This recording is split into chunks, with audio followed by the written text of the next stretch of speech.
άμα τα μωράκια σας δυσκολεύονται έτσι και έχουν θεματάκια με το εντεράκι τους, λίγο φακούλα. Θα φάμε. Το έχω κάνει ήδη εικόνα.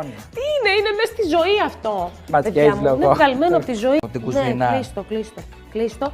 Και σούρωσε σε παρακαλώ πάρα πολύ το νερό από τις φακές. Θα τα σουρώσω όλα, μισό λεπτό. Εντάξει. Λοιπόν, είπαμε το πρώτο νερό, παιδιά, όταν φτιάχνετε φακές, το μαύρο το πετάτε. Εσείς κορίτσια το πετάτε.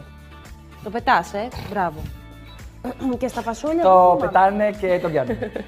Μπράβο, τσακά, τσουκά. Ναι, πολύ ωραία. Ήθελα να είναι όλα στη σειρά.